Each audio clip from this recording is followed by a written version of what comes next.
Now we will have Drew, who is a recipient of the Prudential Community Spirit Award, as well as the founder of Operation Poverty in Paulding County.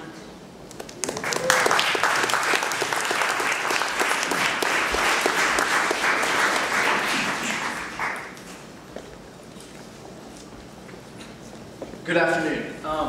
Like I said, my name is Drew Miroli. I'm a freshman at the University of Georgia. Go Dogs! And I want to take you guys on a journey today. If you would imagine with me, we're on top of a hill. It's July. It's hot. It's humid. It's muggy. We're in the state of Virginia. The year is 1863. We're in the midst of the Civil War, amidst the battles of Gettysburg. And we come to a man named Holman Melch. He's a lieutenant in the Union Army, serving under General Chambliss. Now at this time, Lieutenant Melch had seen the war.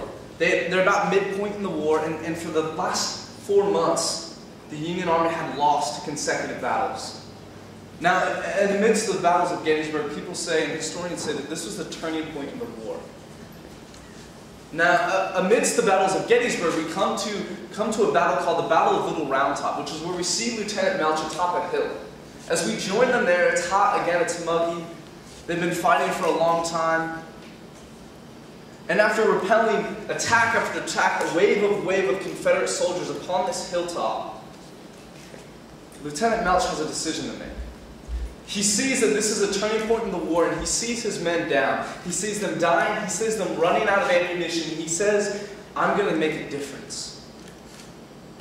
He does something that had never been heard of at that time. He decides to mount a bayonet attack.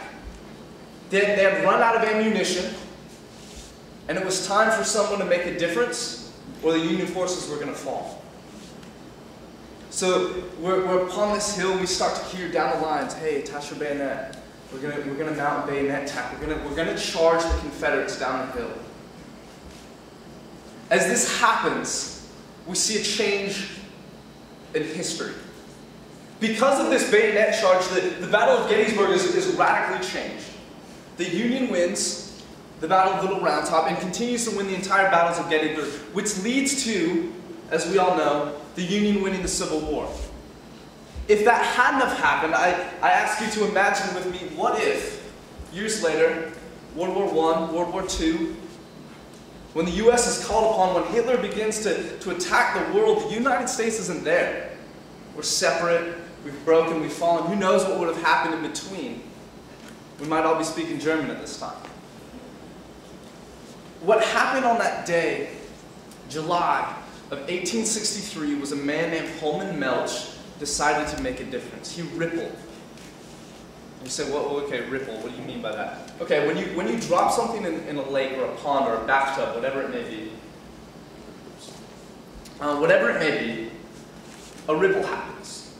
Now, have you ever asked yourself why there's more than one wave? Why isn't it just one wave that goes out and expands and that's it? Because you dropped one item, why isn't there just one wave? Well, to answer this question, I went to the website that helped me graduate high school, Wikipedia, and it said that a ripple effect happens because there's a change of potential and kinetic energy. Okay?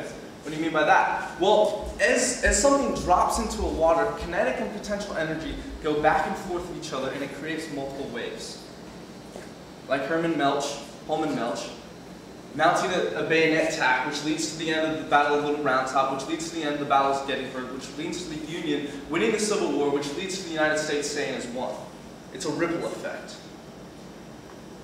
Now, what slows down a ripple? What slows down a wave? That was also on this wonderful website.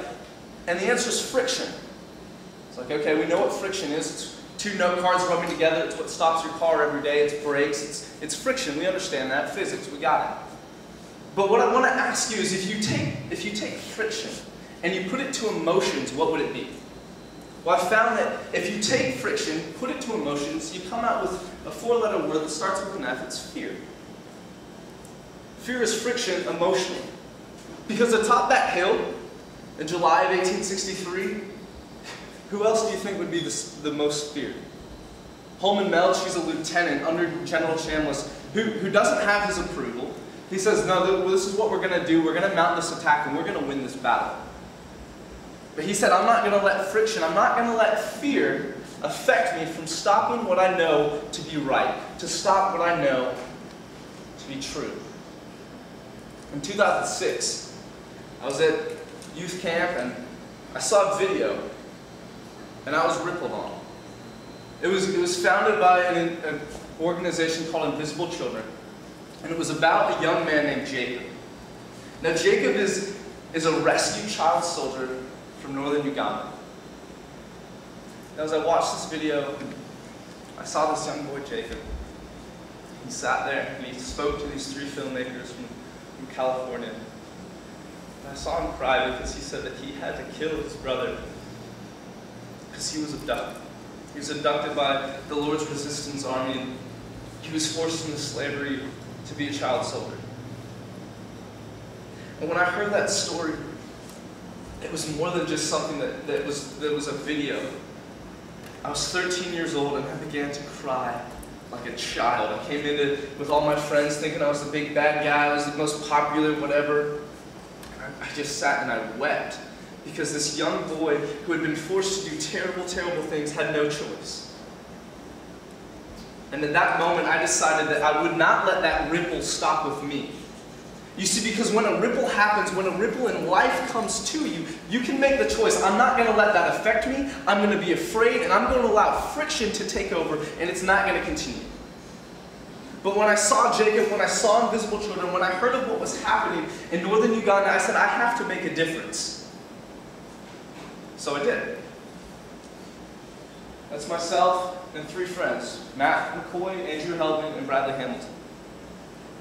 Again, I said we were in 8th grade, it was 2006, and we decided to start just a little idea. We said, what if we make little bracelets and we sell them for $2 a piece and try to end this war? What if we try to stop something? So we're like, okay, let's do it. So we make these little bracelets, they're red, they say Kuyamba. Everybody's like, you spelled that wrong. It's like, no, actually it's the Lugandan for the word help. So we sold those, we got 250 of them. We sold them for $2 a piece, we made $500. Like, wow, that was really cool. So we stayed involved with this organization called Invisible Children. We kept hearing about Jacob, we kept hearing about the Lord's Resistance Army, and we decided we have to do more. Invisible Children came to me and they asked me a question, how far would you go? Drew, how far would you go to end poverty? How far would you go to end a war? To me, I hear, how far would you go to keep a ripple happening? So I said, okay, how far would you go? We knew what it was like to drive off the highway, to see the hobo with the sign, to go through Atlanta and say, hey, here's a cheeseburger, here's 10 bucks, whatever. We know what that's like, we all do. But we didn't know what it was like to actually live in poverty. There's a huge difference there. So we decided, okay, well, let's do it.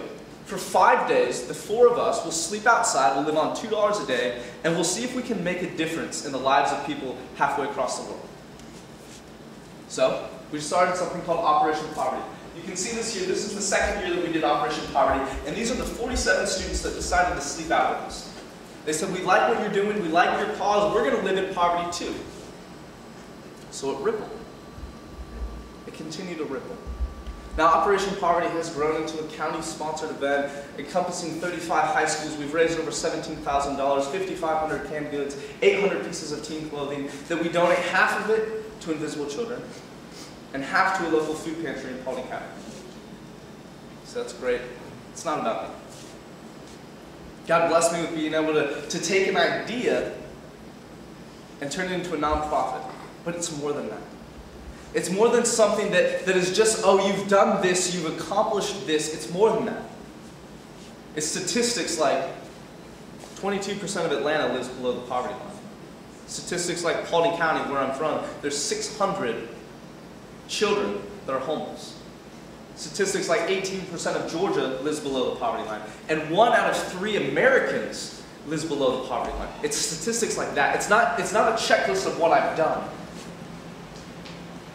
It's a ripple effect that continues to happen. I want to challenge you guys to not let fear, to not let friction keep you from rippling.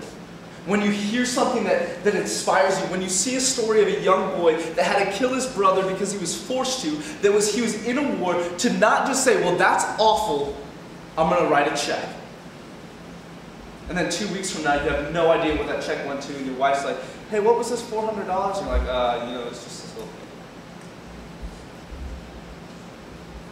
I challenge you to keep going. Operation Poverty is something that we take time, we live in poverty, we want to experience what it's like because we want to ripple. We found that lasting change happens when you actually experience it. So if you find something that you're passionate about, I challenge you to go after it. To not let it stop with you, to not be afraid to go forth. What's the difference between failure and success? It's fear. Are you more afraid of that you're going to fail, or are you more afraid that you're going to regret what you did? I challenge you to be more afraid of regret. Because if you regret something, then you never have a chance to do it again. If Holman Melch would have stood upon that hill and said, you know what? I don't know if we can handle this one. Confederates, man, you guys got this. Lieutenant Hood, Alabama's 15th Division, you guys won this one. No, because if he would have done that, all of history would have changed. He decided to not let it stop with him. He decided to be more afraid of regret than failure. Ladies and gentlemen, how far will you go to make a difference?